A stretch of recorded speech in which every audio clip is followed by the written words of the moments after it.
Jurados, senhores promotores, colegas de defesa, réus. A defesa, diante da situação, se põe um tanto numa situação de contradição. De um lado, deve até agradecer o fato de o Poder Judiciário assumir o julgamento e termos uma acusação, porque este não é o hábito atual dos Estados Unidos no seu poder executivo. Os exemplos de Osama Bin Laden, por exemplo, mostram bem que o costume é a invasão a um país estrangeiro e a execução, sem nenhum tipo de julgamento, sem nenhum tipo de direitos humanos, do suposto acusado. Quer dizer que, do ponto de vista desta forma de conduta, este julgamento até que exerce alguma forma de democracia, diante da forma como os Estados Unidos se comportam com os seus réus.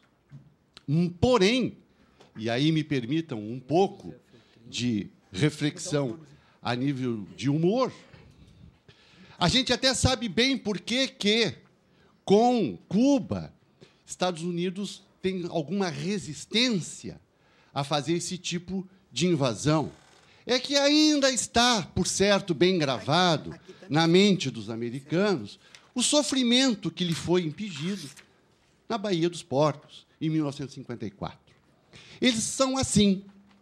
Quando eles fazem a guerra e perdem, eles fazem embargos e começam, de alguma forma, a criar outros tipos de resistência. E este caso que nós estamos em julgamento, é exatamente significativo disso.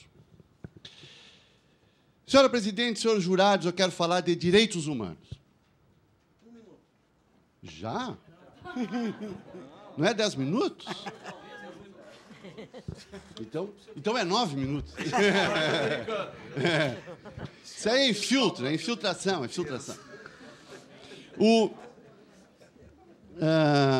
Quero falar de direitos humanos. E para falar de direitos humanos, não há como falar de capitalismo. Porque ou é direitos humanos, ou é capitalismo. Ou é direitos humanos, ou é a vida americana, nas suas estruturas governamentais. É absolutamente incompatível se falar em direitos humanos com um outro sistema que explora e que resolve as suas situações de conflito, com guerra, com opressão e com exploração. Aqui nós vamos falar de direitos humanos, porque é disso que se trata um julgamento que se quer seja feito dentro de um poder judiciário.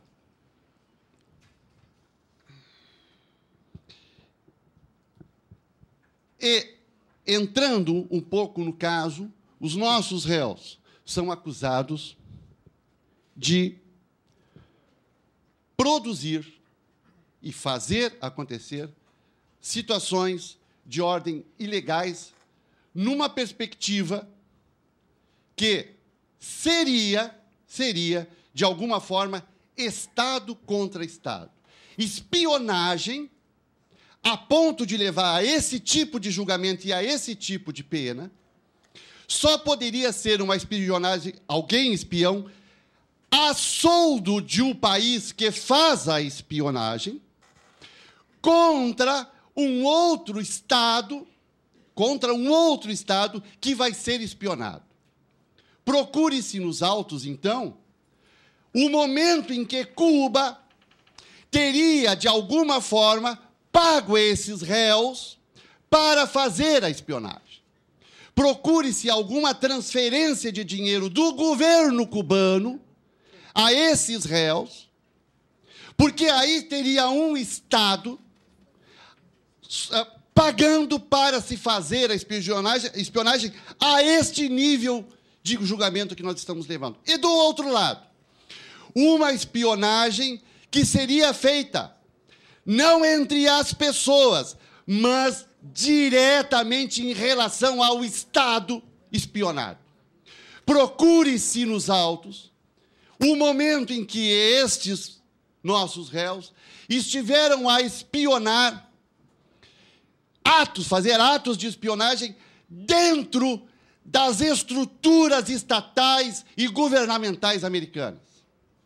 Aí sim teríamos a relação, a junção dos dois elementos fundamentais para que tenhamos uma espionagem para o julgamento deste nível. Um Estado espionando pela via de uma pessoa a soldo ou pagando, e essas pessoas espionando o Estado.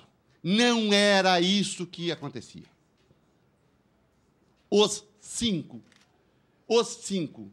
não espionavam o Estado americano, o governo americano. Aliás, se espionassem, não estariam em Miami, não viveriam em Miami. A capital do Estado americano não é Miami, a maior cidade americana não é Miami. E eles foram julgados em Miami. E eles viviam em Miami. Aliás, o julgamento em Miami, eu teria uma certa dúvida, que gostaria de ver melhor esclarecido, se foi em espanhol ou se foi em inglês. Todo traduzido.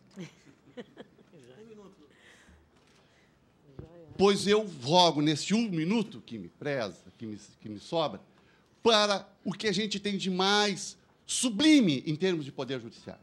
A independência do poder judiciário. O poder judiciário dos Estados Unidos, tão elogiado por todos os outros poderes, não deve se render, né, dentro de sua independência, a estas formulações de ordem políticas, puramente políticas, e de recrudescimento de uma guerra fria. Muito obrigado.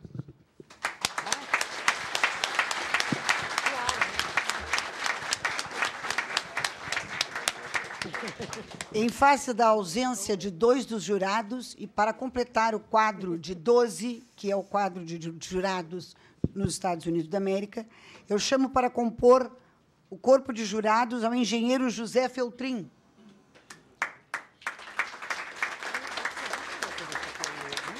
E ao advogado e assessor parlamentar Bruno Guilherme Rockenbach Júnior.